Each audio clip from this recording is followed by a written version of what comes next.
রবিবার ছিল SSC group C পরীক্ষা। হরিহরপাড়ায় কড়া নিরাপত্তার সাথে শুরু হলো এই পরীক্ষা। হরিহরপাড়া ব্লকের হরিহরপাড়া হাই স্কুল ও রুকুনপুর হাই স্কুলে ছিল পরীক্ষা কেন্দ্র। পরীক্ষায় নিরাপত্তা ছিল নজিরবিহীন। কেন্দ্রে মোতায়েন ছিল বিশাল পুলিশ বাহিনী। ধাতব যে কোনো বস্ত্র দিয়ে প্রবেশ ছিল সম্পূর্ণ নিষিদ্ধ। মানসিক স্বাস্থ্যের জন্য সবার আগে যে নামটি মনে ভেসে ওঠে, সুস্থ মনের ঠিকানা মনোবীক্ষণ। যোগাযোগ নাম্বার 7477799513।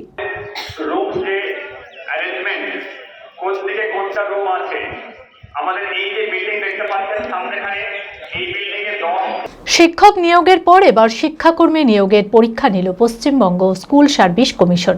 রবিবার কড়া নিরাপত্তার মধ্য দিয়ে শুরু হলো এসএসসি গ্রুপ সি পরীক্ষা।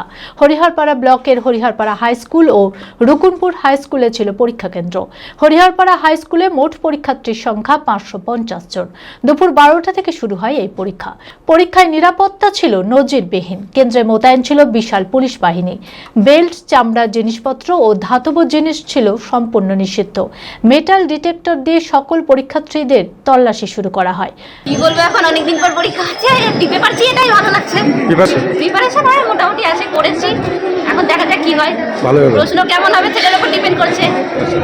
প্রশ্ন ভালো হলে অ্যান্সার দিতে পারলেই হবে। প্রশাসনের পক্ষ থেকে জানানো হয় পরীক্ষা যাতে সম্পূর্ণ স্বচ্ছভাবে ও শান্তিপূর্ণভাবে করানো হয় এবং যাতে কোনো অপ্রীতিকর ঘটনা না ঘটে সেদিকে বেশি নজর দেওয়া হচ্ছে। আমাদের হরিহরপাড়া উচ্চ বিদ্যালয় এসএসসির first SLST non teaching staff ক্লার্কের একটা ভেন্যু। আমাদের এখানে মোট ক্যান্ডিডেট আছে 550 জন। এই পরীক্ষা শুরু হচ্ছে 12টা থেকে, চলবে 1:50 অবধি। ক্যান্ডিডেট আমাদের এখানে তো বিভিন্ন জায়গায় আসতে পারে, মানে কোনো নির্ধারিত স্থান নেই।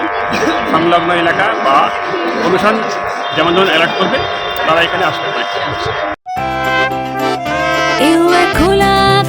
অনেক তারার মাঝে রামধনু রঙে যেখানে সবাই সাজে সাজে, নামি হোক কিংবা দামি পেয়ে যাবে সব রকমই, ছোট হোক কিংবা বড় কেনাকাটা হোক আরো আরো, নতুন ফ্যাশনে নতুন tradition, Libas family store, Libas Libas Libas family store.